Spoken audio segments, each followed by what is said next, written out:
Welcome to English Stories with Dr. K.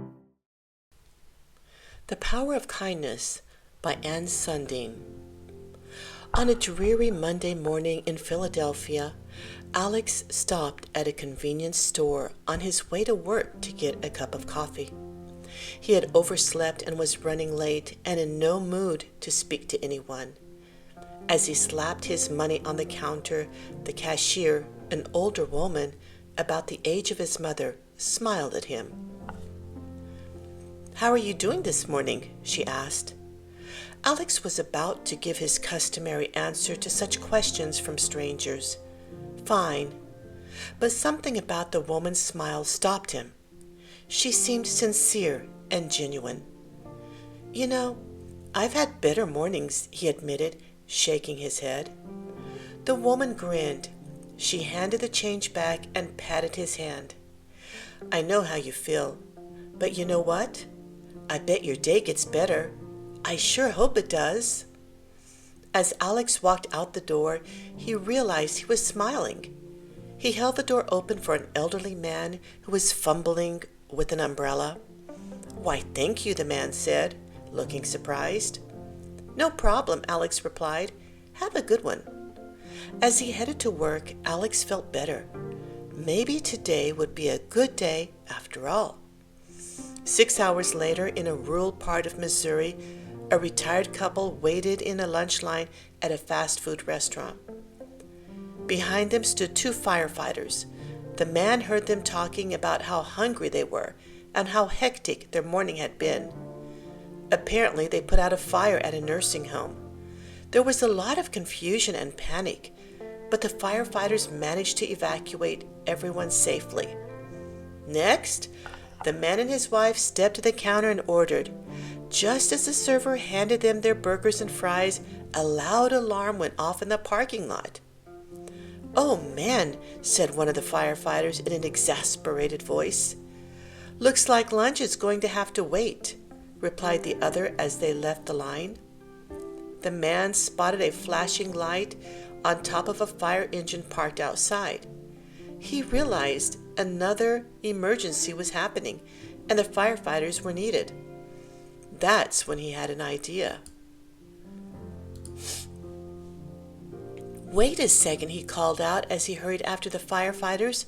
They turned around. "Here, take this," the man said, handing them his bag of food. "But that's your lunch," they said. "We can't." "Sure you can," the man replied with a smile. "I'm retired. I've got plenty of time to stand in line. Please, take it, and thanks for everything you do." The nearest firefighter's eyes widened as if he were stunned by the gesture. Then he took the bag. "Thanks so much for this, sir," he replied, dashing out the door. The restaurant manager had been watching everything from behind the counter. As the man and his wife stepped back in line, the manager grabbed 2 meals and drinks and handed them to the couple. "No charge," she said with a smile. "What you did was awesome." Later that afternoon, a mother was driving her SUV on a busy California freeway. Her 7-year-old sat in the back seat, tossing a teddy bear up and down. By accident, the boy threw too hard, and the toy sailed out the window. "Oh no," he cried. "Go back! We have to go back!" Traffic was heavy, and all 4 lanes of the freeway were congested. There was no way for the mother to turn around on the interstate.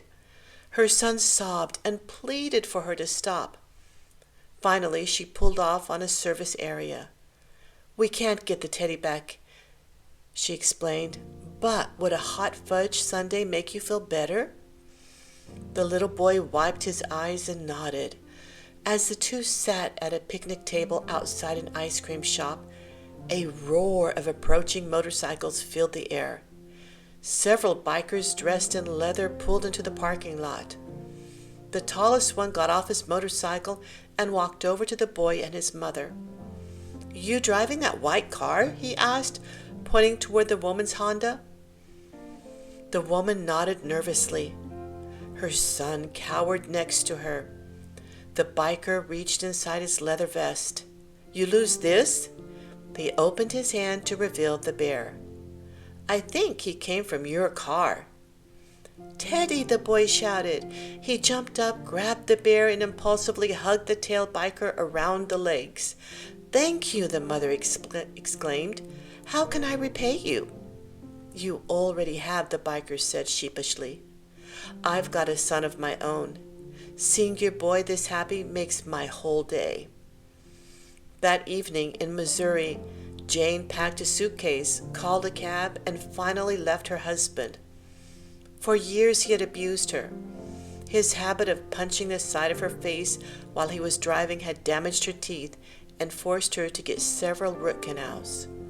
She'd felt frightened and helpless for longer than she could remember, but the kindness of strangers who had witnessed her husband's behavior had sustained her. "You touch her one more time, and I'm calling the cops," warned a man sitting next to Jane and her husband at a football game last year. "Young man, you're wrong to speak to her like that," scolded an elderly woman who'd seen them fighting a few months ago at a park. "Hang in there, sister," a female cashier whispered after seeing Jane's husband shove her at the supermarket. Once Jane's husband punched her in a small parking lot and stormed off. A couple witnessed everything and offered to help. "No one should treat you like that," the woman said. "Come with us and we'll take you to a safe place." Jane thanked them but did nothing then, though she thought about the offer and all the concern and compassion she had received from strangers over the years. They convinced her that she deserved better and helped give her the courage to leave. Later that night in New York City, Josh got off at the wrong subway stop. He had walked 2 blocks when he realized he was nowhere near his hotel. New to the big city, he suddenly felt intimidated by the blinding lights and unfamiliar streets. Back home, it was easy to stop and ask for directions, but the throng of strangers on the crowded block didn't seem friendly. Stopping at a busy corner, he glanced at the street signs to try to get an idea of where he was. It didn't help. He was definitely lost. "Hey, you need some help?" The friendly voice caught him by surprise. Josh turned around to see a young man about his age carrying a bag of groceries. "Yeah, I think I'm lost," Josh admitted. "I'm not from here." The man laughed in a friendly way. "No worries. It's confusing, even for people who live here. Where are you headed?"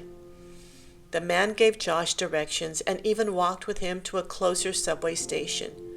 When the stranger waved goodbye and disappeared into the crowd, it occurred to Josh that kind people were everywhere, even in the biggest cities. Small and unexpected kindnesses, something as simple as a warm smile or friendly words, can make a bigger difference than we realize. We're often so preoccupied with our own little worlds, lost in our own thoughts, or staring at our phones, that we overlook those around us. But when a stranger is unexpectedly kind to us, that gesture may be something we carry with us for days. However, receiving kindness is only part of the story.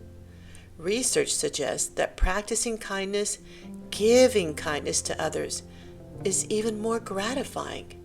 Why? What makes kindness so satisfying? Perhaps the reason is that human beings are social creatures. We are wired to care for our communities. When we practice kindness, we are able to fulfill this deep desire, and it feels good. It's also contagious. We set in a motion, a powerful force that has the potential to grow and reach others far removed from us. In our often rushed and self-absorbed lives, kindness gives us a means to connect with others in a positive and meaningful way. And yet, we are often reluctant to show kindness to those we don't know. We may be shy or unnecessarily worried that our actions will be misinterpreted. We may think it's too much trouble or that our efforts could be rejected. But just imagine, If every person performed just one small act of kindness for a stranger each day, imagine how very far-reaching those ripples of kindness would become. Research shows that when we begin being altruistic on a daily basis, it's hard to stop. We literally become hooked on caring for others. And that's a type of positive addiction that this world could certainly use.